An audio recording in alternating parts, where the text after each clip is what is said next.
ওম শান্তি। আজ ৭ জানুয়ারি ২০২৪। অব্যক্ত বাপদাদার মধুর মহাবাক্য। Revise date ৩১/১২/১৯৯৭। মুরলির সার: এই নূতন বছর মুক্তি বর্ষ উদযাপন করো, সফল করো, সফলতা প্রাপ্ত করো। আজ বাপদাদা নিজের নবজীবনের শ্রেষ্ঠ আত্মাদের, নবযুগের রচয়িতা আত্মাদের নূতন বছরের অভিনন্দন জানাচ্ছেন। দুনিয়ার জন্য নূতন বছর আরম্ভ হচ্ছে। তোমরা সব বাচ্চার মনে নবযুগের স্মৃতি আসছে। যেমন নূতন বছর কাল আসতে চলেছে, তেমনি নবযুগও কাল আসবে। এমন স্মৃতি কি আসে তোমাদের যে আমাদের নূতন যুগ আগত প্রায়? যেমন আজ নূতন বছরের জন্য মনুষ্য আত্মাদের হৃদয়ে খুশি রয়েছে, অল্পকালের উৎসাহ রয়েছে, তেমনি নবযুগ আগমনের সদাকালের খুশি তোমরা সব আত্মার মধ্যে রয়েছে। এমন মনে হয় কি ব্যাস আজ আর কালকের ব্যাপার। আজ পুরানো যুগ, কাল নবযুগ সামনে দাঁড়িয়ে আছে। ড্রামা অনুসারে আজ আর কালকের বিষয় এমন স্পষ্ট স্মৃতি অনুভব হয় তোমাদের? নাকি শুধু নূতন বছর উদযাপন করতে এসেছ? নূতন বছর নবযুগের স্মৃতি মনে করিয়ে দেয়। এই উৎসাহ উদ্দীপনা হৃদয়ে থাকে কি যে কাল তোমরা কি হতে চলেছ? নিজের নূতন শরীর রূপী ড্রেস সামনে আসে। মনে আছে তোমাদের নূতন শরীর নূতন যুগে কিরকম সুন্দর ছিল? যেমন যুগ ছিল, কেমন রাজ্য ছিল, প্রকৃতি কেমন দাসী ছিল, শতপ্রধান ছিল, সেই রাজ্য অধিকারী স্থিতি স্পষ্ট বোধগম্য হচ্ছে। সেই দুনিয়া কত সুন্দর! ১ সেকেন্ডে নিজের রাজ্য অধিকার অনুভব করতে পারো নাকি অনুভব করছো? ব্যাস ১ সেকেন্ডে নবযুগে চলে যাও। কিভাবে যেতে হয় জানো তোমরা? কতবার এই রাজ্য অধিকার প্রাপ্ত করেছ মনে আছে তোমাদের? অনুভব করো নিজের রাজ্য কত সুন্দর, অনুপম, স্বতন্ত্র, আবার মনোরম বটে। সুতরাং সেকেন্ডে শুধু আমাদের রাজ্য আর আমাদের বিশ্ব রাজ্য অধিকারী স্বরূপের স্মৃতিতে এসো। লোকে নূতন বছরে একে অপরকে অল্পকালের গিফট দিয়ে থাকে, আর বাবা গিফট দেন নবযুগের বিশ্ব রাজত্বের অধিকারের। এই অবিনাশী গিফট এই সময় বাবার দ্বারা তোমাদের সবার জন্য অটল ভবিতব্য হয়ে যায়, যে ভবিতব্যকে কেউ টলাতে পারে না, অচল, অখণ্ড। তো এমন গিফট প্রাপ্ত হয়েছে তো না? সুতরাং এই গিফট রক্ষণাবেক্ষণ করতে হবে। কোনো ডাকাত এই গিফট যেন না নিয়ে যায়। তোমাদের সবার কাছে ডবল লক আছে তো না? আজকাল সিঙ্গেল লক চলে না, ডবল লক দরকার। গোদরেজ এর লক নয়, গডের লক চাই। তো গড এই রকম লক তোমাদের দিয়েছেন যা কেউ ভাঙতে পারে না। যদি গড়িমসি করো তো দস্যু আসবে। দস্যুও হুঁশিয়ার হয়, তারাও জেনে যায় যে এদের লক আজ আলগা রয়েছে, সেই জন্য নিশ্চেষ্ট হও না। তো এই নূতন বছরে স্বয়ের জন্য এবং সেবার জন্য কোনো নতুন প্ল্যান বানিয়েছ? কনফারেন্স করতে হবে, মত বিনিময় করতে হবে, সে তো আছেই। নতুন প্ল্যান কি বানিয়েছ?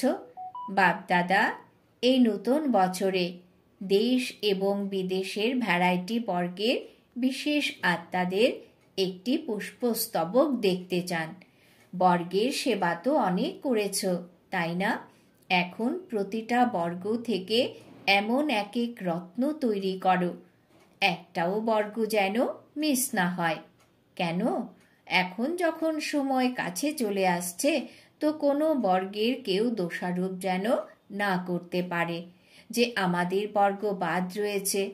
প্রত্যেক বর্গ থেকে বিশেষ কোয়ালিটির কেউ একজন হবে যে মাইকের কাজ করতে পারে, কারণ যেভাবে সময় কাছাকাছি এগিয়ে আসছে, তো সব পেশার লোক, সব ধর্মের সব লোকের মুখ থেকে এক আওয়াজ বের হোক যে বাবা এসে গেছেন। কেননা এই সঙ্গম যুগেই সব ধর্মস্থাপক আত্মাদের অথবা সমূহ বর্গের আত্মাদের মধ্যে বীজ বপন হতে হবে। তারা এত পাওয়ার নিজেদের মধ্যে নিয়ে যাবে যা আবার সময় মতো নিজের বর্গের বা ধর্মের ইনভেন্টর হবে। সেই জন্য এই সব বীজ তোমাদের প্রস্তুত করতে হবে, যা সময় মতো নিজের ডিপার্টমেন্টের নিমিত্ত হবে। কেননা বীজ হলেন বাবা, আর তোমরা ব্রাহ্মণ আত্মারা কাণ্ড। সমুদয় আত্মা বীজ আর কাণ্ড থেকে বের হয়। অতএব বিদেশেরও এবং দেশেরও এমন পুষ্পস্তবক তোমরা বাবার সামনে নিয়ে এসো। প্রতিটি রকমের স্যাম্পল আনতে হবে। স্যাম্পল থেকে অন্য অনেকে আপনা থেকেই তৈরি হয়, কিন্তু প্রত্যেকে যেন পাওয়ারফুল মাইক তৈরি হয়। বীজ বলো, ধর্ম বলো বা বর্গ কিংবা ভ্যারাইটি ফুলের স্তবক বলো, প্রস্তুত হওয়া দরকার। কেউ যেন মিস না হয়। তবেই বলা যাবে বিশ্ব কল্যাণকারী বা সকল আত্মার উদ্ধারকারী নিমিত্ত আত্মা। সর্বসম্প্রদায়ের একটা শাখাও কম হওয়া চলবে না। সমুদয় শাখা প্রয়োজন। হতে পারে তোমাদের নবযুগে কোনো বর্গ থাকবে না, কিন্তু সেই আত্মাদের মধ্যে থেকে যারা দাপর কিংবা কলিযুগে ইনভেন্টর নিমিত্ত হবে, সেই আত্মাদের শক্তি তোমাদের দ্বারাই প্রাপ্ত হবে। যেভাবে সকল ধর্মপিতাগণ তোমাদের সামনে বাবার ধ্বজা, প্রত্যক্ষতার ধ্বজা উত্তোলনে সহযোগী হবে, ঠিক সেইভাবেই সমূহ বর্গের সকলেও প্রত্যক্ষতার ধ্বজা উত্তোলনে সহযোগী হবে। তখন বলা যাবে সকলের সহযোগের দ্বারা সুখময় দুনিয়ার স্থাপন। তারা সহযোগী হচ্ছে, কিন্তু তাদের মধ্যে থেকে এখন বিশেষ আত্মাকে সহযোগে সামনে এগিয়ে যেতে দাও। নিমিত্ত বানাও। নিমিত্ত বানানোর বীজ বপন করো। বুঝেছ কি করতে হবে? বিদেশেও এখন আইপি কিংবা ভিআইপির কানেকশন সহজ হয়ে গেছে, তাই না? কঠিন নয় তো না? কঠিন নাকি সহজ? তো তোমরা সবাই যখন পরের নিউ ইয়ারে আবার আসবে, তখন পরবর্তী নিউ ইয়ারের উপহার হিসেবে বাপদাদা এমনই ফুলের তোড়া দেখতে চান। 1 বছর আছে, সেটা কম নয়। দেশের তোমরাও করবে, বিদেশের তোমরাও করবে। সবাই বলল, হ্যাঁ বাবা, অবশ্য করব। বলো, হয়েই রয়েছে, শুধু নিমিত্ত হতে হবে। ডবল বিদেশি বলো, সব বিদেশি তালি বাজাও। আচ্ছা, দেখব প্রথমে কে তৈরি করে, দেশ নাকি বিদেশ। এছাড়া কত বড় স্তবক তৈরি করতে পারো, দেখব। ঠিক আছে তো না? চতুর্দিকে শুনছে, দেশেও শুনছে, বিদেশেও শুনছে। এখন আগ্রহ প্রকাশ পাচ্ছে, তাদের মনে প্ল্যান তৈরি হচ্ছে, এটা করব, এটা করব। আচ্ছা, এটা তো হলো বিশ্ব সেবা। এর জন্য কি করবে, সেই প্ল্যানও হবে তো না? কেননা যদি স্বকল্যাণের শ্রেষ্ঠ প্ল্যান তৈরি না করো, তবে বিশ্ব সেবাতে সকাশ প্রাপ্ত হবে না। সেই জন্য বাপ দাদা সবার হৃদয়ের উৎসাহ উদ্দীপনা জেনে এটাই বলবেন যে প্রতিটি উৎসবে বাচ্চারা, হতে পারে তারা সিলভার জুবিলির অথবা আরও যা যা জুবিলি হওয়ার আছে, সবাই হৃদয় থেকে উৎসাহ উদ্দীপনার সাথে নিজের মনে বাবার কাছে এটা প্রতিজ্ঞা করেছে, আমরা বাবা সমান হয়েই দেখাবো। সবাই তোমরা এই প্রতিজ্ঞা করেছ তো না? ডবল ফরেনার্স প্রতিজ্ঞা করেছ? আচ্ছা, অভিনন্দন। খুব মিষ্টি, খুব ভালো, খুব সুন্দর, খুব শক্তিশালী প্রতিজ্ঞা তো করেছ। এবার শুধু পালন করতে থাকো। সেই সময় যারা প্রতিজ্ঞা করে খুব উৎসাহ উদ্দীপনার সাথে করে, তাদের মনোবলও খুব প্রবল থাকে। তারপরে কি হয়? মায়া যখন ইঁদুরের রূপে এসে যায়, কখনো বিড়ালের রূপে এসে যায়। বিড়াল কি করে? ম্যাও ম্যাও করে, তাই না? তাহলে বাচ্চারা কি করে? ম্যাঁ ম্যাঁ ম্যাঁ। সুতরাং বিড়ালের এই ম্যাও ম্যাও করো না। ইঁদুর কি করে? ইঁদুর নির্বুদ্ধি হয়ে যা পায় তাই খেয়ে নেয়, কেটে দেয়। তো মায়াও বাচ্চাদের সমূহ ভাণ্ডার কেটে খেয়ে নেয়। কখনো বাঘ এসে যায়, বাঘ কি করে? যারা নির্ভীক তাদের মধ্যে ভয়ের সঞ্চার ঘটায়, সর্বশক্তিমান বাচ্চাদের নিরাশ করে তোলে। এমন করো না, আসতে দিও না, ডবল লক লাগিয়েই রেখো।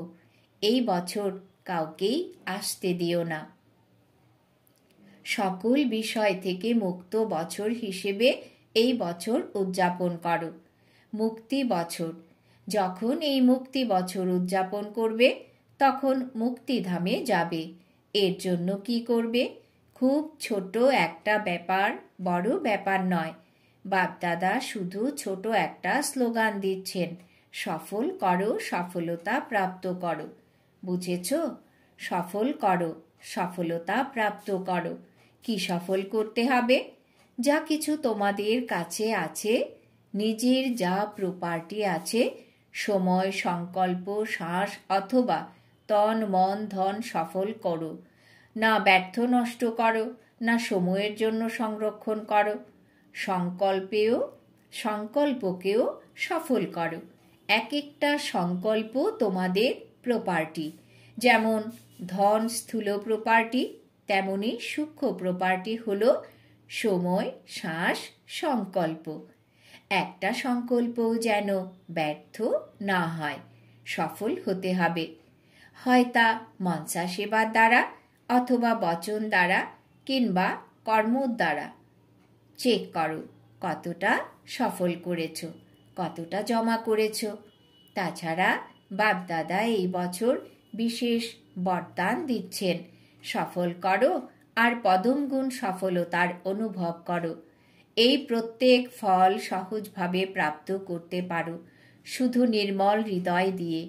প্রকৃত হৃদয়ের প্রতি ভোলানাথ বাবা খুব সহজে প্রসন্ন থাকেন, সেই জন্য সফল করো। জ্ঞান ধন সমূহ শক্তির ধন, গুণের ধন সব সময় সফল করো। সফল করতে জানো তোমরা, নাকি এক পাশে সরিয়ে রাখতে কিংবা সামলে রাখতেই বেশি জানো? সরিয়ে রেখো না, ব্যবহার করো। যখন বলো যে সব কিছু অকস্মাৎ হবে, এবার রেডি হতে হবে, তখন যা কিছু তোমাদের আছে তা সফল করো। বাপদাদার চাই না, নিজের জন্য জমা করো। বাপদাদা তো দাতা, কিন্তু সফল করা অর্থাৎ জমা করা। কেননা বাপদাদার সময় অনুসারে জমা করার খাতা দেখেছেন। প্রত্যেক বাচ্চার জমা করার খাতা বাপদাদার কাছে আছে। তো জমার খাতায় কি দেখেছেন? কিছু কিছু বাচ্চা মনে করে বা বলে অনেক আছে, আমাদের এটাও জমা আছে, এটাও জমা আছে। জমার খাতা বাইরে থেকে অনেক বর্ণন করে, কিন্তু বাবার জমার খাতায় যে যতটা বলে মনে করে তা থেকে অনেক কম জমা আছে। কেন? সেই প্রথম পাঠ, আমি আর আমিত্বভাব।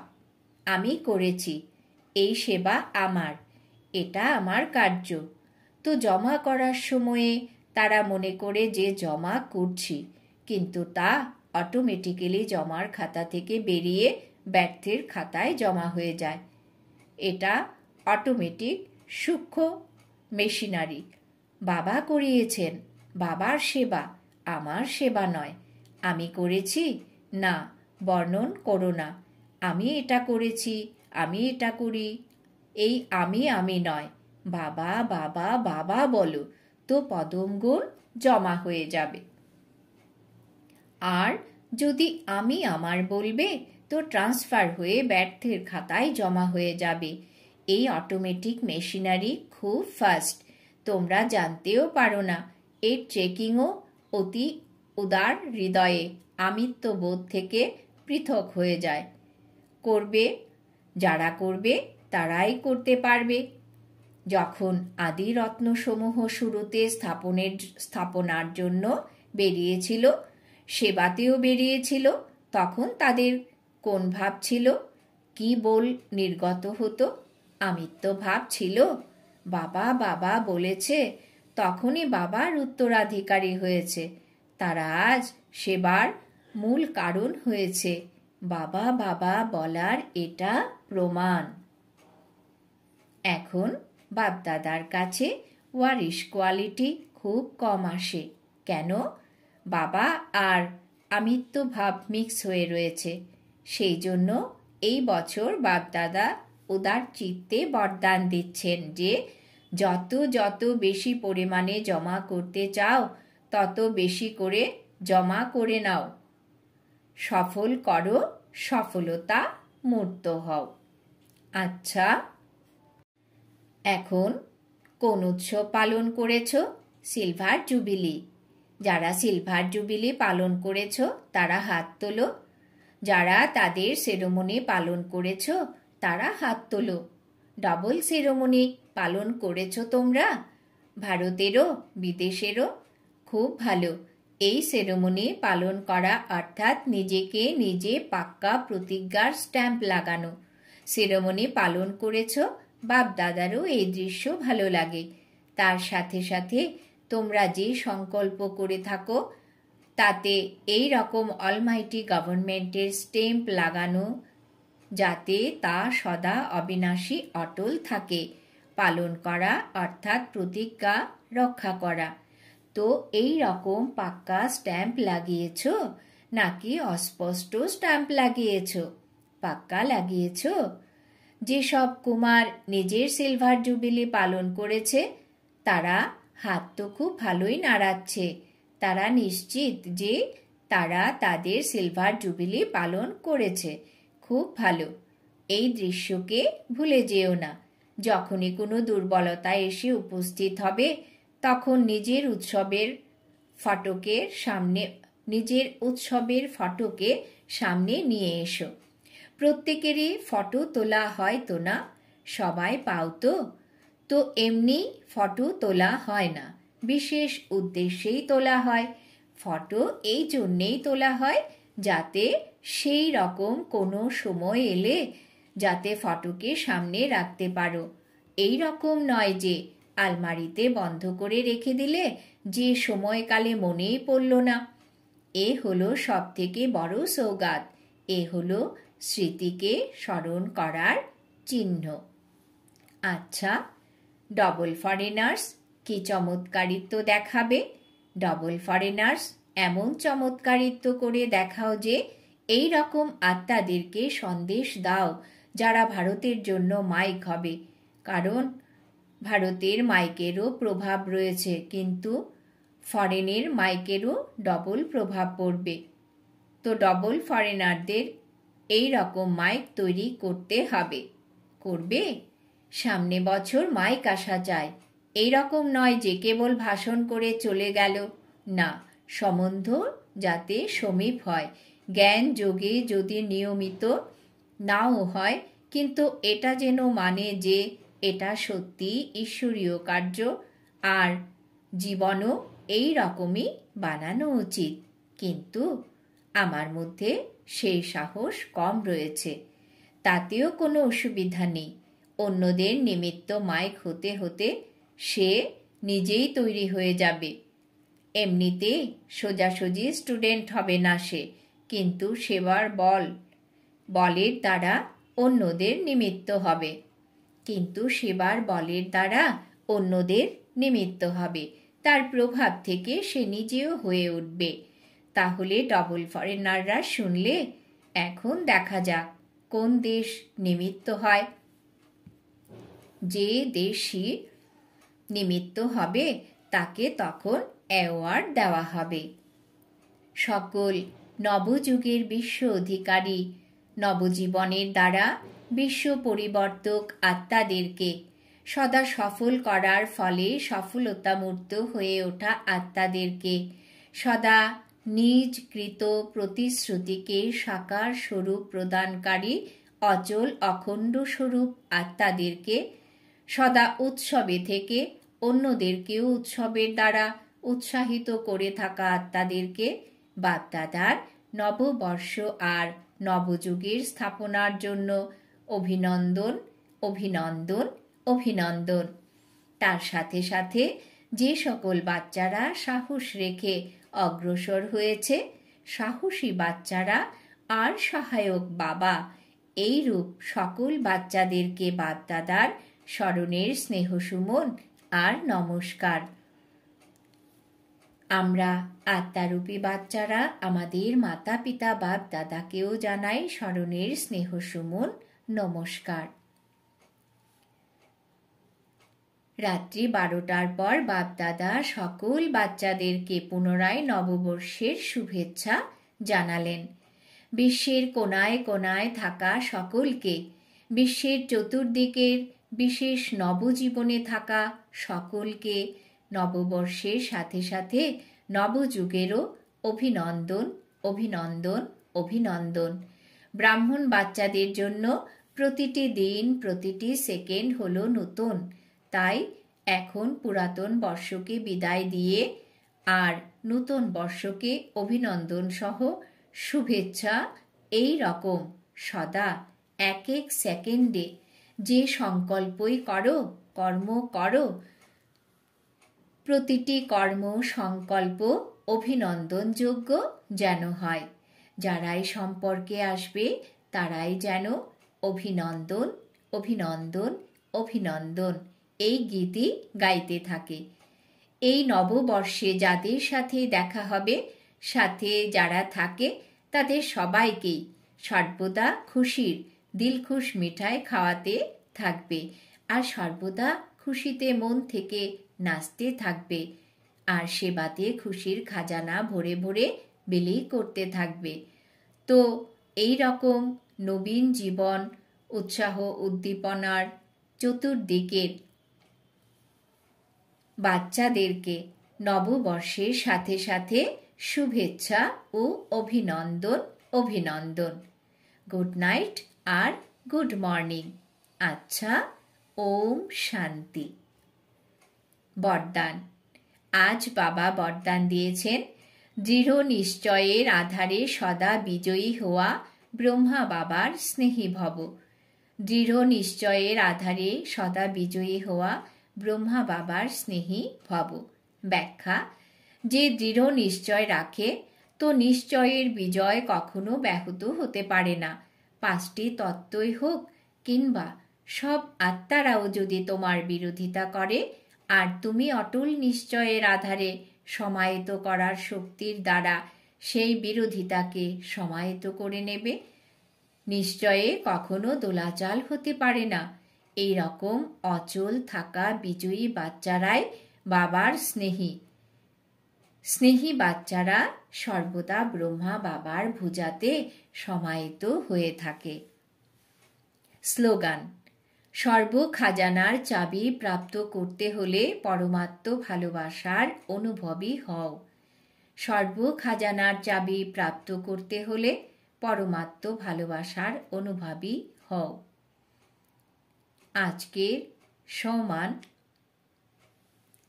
আমি ব্রহ্মা বাবার স্নেহী আত্মা। এখন রয়েছে অব্যক্ত সাইলেন্সের দ্বারা ডবল লাইট ফরিস্তা স্থিতির অনুভব করো। প্রতিটি কথায়, বৃত্তিতে, দৃষ্টিতে, কর্মে ডিটাচ ভাব অনুভব যেন হয়। ইনি কথা বলছেন ঠিকই, কিন্তু বেশ ডিটাচ, অত্যন্ত প্রিয় মনে হচ্ছে, আত্মিকভাবে প্রিয়। নম্বর 1, ব্রহ্মার আত্মার সাথে তোমাদের সকলকে ফরিস্তা হয়ে পরমধামে যেতে হবে। তাই মনের একাগ্রতার উপরে অ্যাটেনশন দাও, মনকে অর্ডার অনুসারে চালাও। ওম শান্তি।